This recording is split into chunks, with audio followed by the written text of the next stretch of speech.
রাতের অন্ধকারে ভেবেছিলাম প্রচুর মাছ ধরবো, কিন্তু যা ঘটলো সেটা একবারে আশা করিনি। আসসালামু আলাইকুম, আমি মারুফউদ্দিন ভুঁইয়া, তাওয়াক্কুল ফার্মের পক্ষ থেকে।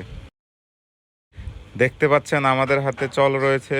তো আজকে রাতের পরিকল্পনা হলো আমরা এই চল বা বর্ষা, আমাদের এলাকায় বলে চল, অন্যদিকে হয়তো বর্ষা বা অন্য কিছু বলতে পারে, এটা দিয়ে মাছ ধরবো। আমাদের কিশোরগঞ্জের হাওরে রাতের বেলা রাত 11টা থেকে একবারে ভোর রাত পর্যন্ত অনেক সময় মাছ ধরা হয় এই বর্ষা বা চল দিয়ে, এবং আশা করা যায় যে প্রচুর মাছ পাওয়া যাবে। আজকে রাতের বাতাস অনেক বেশি, রাতের আবহাওয়াটা খুব ভালো না মাছ ধরার পক্ষে। তাও আমরা যেহেতু আগে থেকে পরিকল্পনা ছিল যে মাছ ধরবো, এই জন্য আমরা অলরেডি নদীতে বা হাওরে নেমে গেছি আর কি মাছ ধরার জন্য। তো আমরা মোটামুটি হাঁটু পানিতে নামার পরও কোনো বাতাস এত বেশি যে আজকে মনে হয় না কোনো বড় মাছ পাওয়া যাবে। শুধু ছোট মাছ আমরা কিছু দেখেছি, আপনাদেরকে অলরেডি ভিডিওতে দেখানো হয়েছে ছোট মাছগুলো।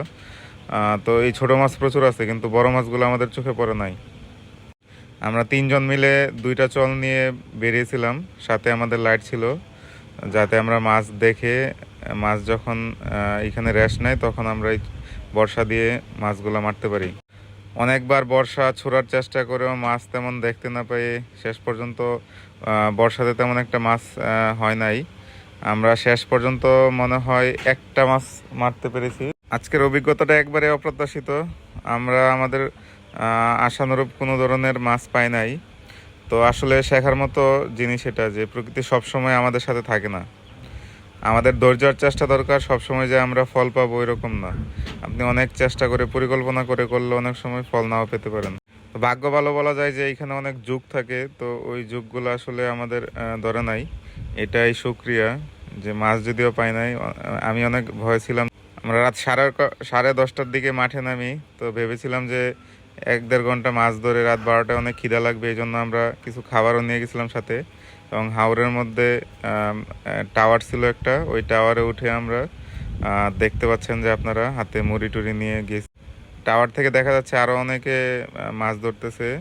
এই দৃশ্যটা খুবই সুন্দর, দেখেন দূর দূরান্তে দূরে দূরে এই যে লাইট দিয়ে চল, হাতে চল নিয়ে মাছ ধরতেছে, এটাই আমাদের হাওড়া এলাকার দৃশ্য।